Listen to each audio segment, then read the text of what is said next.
أعوذ بالله من الشيطان الرجيم بسم الله الرحمن الرحيم وهل أتاك حديث موسى إذ رأى نارا فقال لأهلهم كثوا إني آنست نارا لعلي آتيكم منها بقبس أو أجد على النار هدى فلما أتاها نودي يا موسى إني أنا ربك فاخلع عليك إنك بالوادي المقدس طوى وأنا اخترتك فاستمع لما يوحى إنني أنا الله لا إله إلا أنا فاعبدني وَأَقِمِ الصَّلَاةَ لِذِكْرِي۔ میرے عزیزو، پیارو، بزرگو، اللہ کے رسول پر ایمان رکھنے والے میرے دین عظیم بھائیو، یہ 6 آیتیں جن کی تلاوت بھی آپ حضرات کے سامنے کی گئی، سورہ طٰہٰ کے پہلے رکوع کی 6 آیتیں ہیں۔ اس سے قبل گزشتہ کل جب ہم نے اس سورت کی تفسیر کا آغاز کیا تھا تو اس سورت کا تعارف اور اس کی ابتدائی 8 آیتیں، اس کا خلاصہ نچوڑ تفسیر آپ لوگوں کے سامنے رکھی تھی۔ آج 6 آیتیں پڑھی گئی جس میں اللہ سبحانہ و تعالی نے موسیٰ علیہ السلام کے واقعے کو ڈسکس کیا ہے۔ چنانچہ باری تبارک و تعالی پوچھ رہے ہیں اپنے نبی سرور کونین محمد مصطفیٰ احمد مجتبیٰ عربی مدنی صلی اللہ علیہ وسلم سے، وَهَلْ أَتَاكَ حَدِيثُ مُوسَىٰ، کہ اے پیارے نبی جی، اے پیغمبر صلی اللہ علیہ وسلم، کیا تم تک موسیٰ کا واقعہ پہنچا ہے علیہ السلام؟ اِذْ رَأَىٰ نَارًا فَقَالَ لِأَهْلِهِمْ كُثُوا، ظاہر سی بات ہے کہ اللہ کے نبی علیہ السلام تو اس وقت موجود تھے نہیں۔ اللہ سبحانہ و تعالیٰ پھر خود اس واقعے کی تفصیل بیان فرماتے ہوئے ارشاد فرما رہے ہیں، اِذْ رَأَىٰ نَارًا فَقَالَ لِأَهْلِهِمْ كُثُوا إِنِّي آنَسْتُ نَارًا لَعَلِّي آتِيكُم مِّنْهَا بِقَبَسٍ أَوْ أَجِدُ عَلَى النَّارِ هُدًى۔ اللہ سبحانہ و تعالی خود اپنے نبی سے ارشاد فرما رہے ہیں کہ یہ اس وقت کی بات ہے جب ان کو ایک آگ نظر آئی تو انہوں نے اپنے گھر والوں سے کہا تم یہیں ٹھہرو، میں نے ایک آگ دیکھی ہے، شاید میں اس میں سے کوئی شعلہ تمہارے پاس لے آؤں یا اس آگ کے پاس مجھے راستے کا پتہ مل جائے۔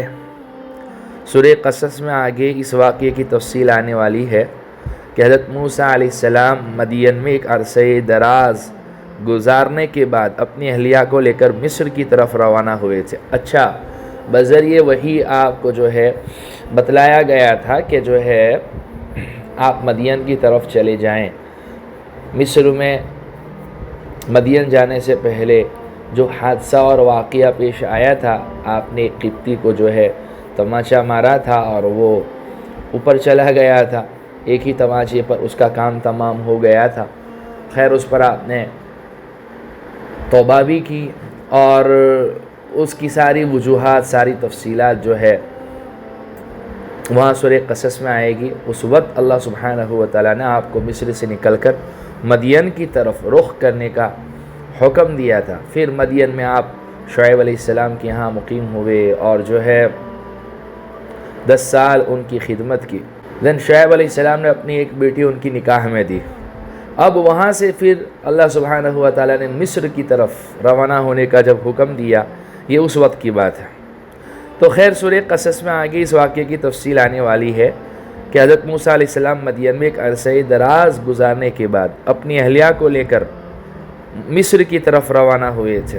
فَلَمَّا قَضَىٰ مُوسَى الْأَجَلَ وَسَارَ بِأَهْلِهِ آنَسَ مِنْ جَانِبِ الطُّورِ نَارًا، جب صحرائے سینا میں پہنچے تو راستہ بھول گئے اور سخت سردی کا بھی احساس ہوا۔ اس وقت اللہ تعالیٰ کی طرف سے ایک آگ کی سی شکل نظر آئی جو در حقیقت ایک نور تھا۔ اس وقت انہوں نے اپنی اہلیہ کو وہاں رکنے کی ہدایت دی اور خود آگ کی طرف چلے۔ تو اللہ فرماتے ہیں یہ اس وقت کی بات ہے جب ان کو ایک آگ نظر آئی تو انہوں نے اپنے گھر والوں سے کہا تم یہیں ٹھہرو، میں نے ایک آگ دیکھی ہے، شاید میں اس میں سے کوئی شعلہ تمہارے پاس لے آؤں یا اس آگ کے پاس مجھے راستے کا پتہ مل جائے۔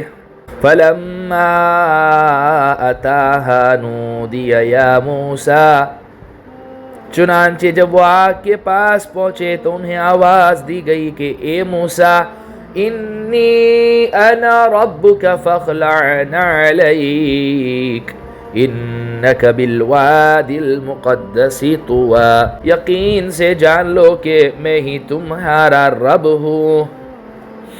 سوال پیدا ہو سکتا ہے کہ حضرت موسیٰ علیہ السلام کو یہ یقین کیسے آیا کہ یہ آواز اللہ سبحانہ و تعالیٰ کی طرف سے آ رہی ہے؟ اس کا جواب یہ ہے کہ اللہ تعالیٰ نے ان کے دل کو یہ اطمینان عطا فرما دیا کہ وہ اللہ تعالیٰ ہی سے ہم کلام ہیں، اور حالات بھی ایسے پیدا کر دیے گئے کہ انہیں یہ یقین آ جائے۔ مثلاً بعض روایات سے معلوم ہوتا ہے کہ جب وہ آگ کے پاس پہنچے تو یہ عجیب منظر نظر آیا کہ وہ آگ ایک درخت کے اوپر شعلے مار رہی ہے، مگر درخت کا کوئی پتا جلتا نہیں ہے۔ انہوں نے انتظار کیا کہ شاید کوئی چنگاری اڑ کر ان کے پاس آ جائے، مگر وہ بھی نہ آئی۔ پھر انہوں نے کچھ گھاس پھونس لے کر اسے آگ کے قریب کیا تاکہ اس میں آگ لگ جائے، تو وہ آگ پیچھے ہٹ گئی۔ اس وقت یہ آواز سنائی دی، اور آواز کسی ایک جہت سے نہیں بلکہ چاروں طرف سے آتی محسوس ہو رہی تھی، اور موسیٰ علیہ السلام صرف کان سے نہیں بلکہ تمام اعضاء سے یہ آواز سن رہے تھے۔ تو اللہ سبحانہ و تعالیٰ کی طرف سے آواز آئی، انی انا ربک فاخلع نعلیک، یقین سے جان لو کہ میں ہی تمہارا رب ہوں، اب تم اپنے جوتے اتار دو، انک بالوادی المقدس طویٰ، تم اس وقت طویٰ کی مقدس وادی میں ہو۔ کوہ طور کے دامن میں جو وادی ہے اس کا نام طویٰ ہے، اور یہ ان مقامات میں سے ہے جنہیں اللہ تعالیٰ نے خصوصی تقدس عطا فرمایا ہے۔ اور جوتے اتارنے کا حکم ایک تو اس وادی کے تقدس کی وجہ سے تھا، اور دوسری یہ موقع جب کہ اللہ تعالیٰ کے ساتھ ہم کلامی کا شرف مل رہا تھا اور عجز و نیاز کی اظہار کا موقع تھا، اس لیے بھی جوتے اتار دینا مناسب تھا۔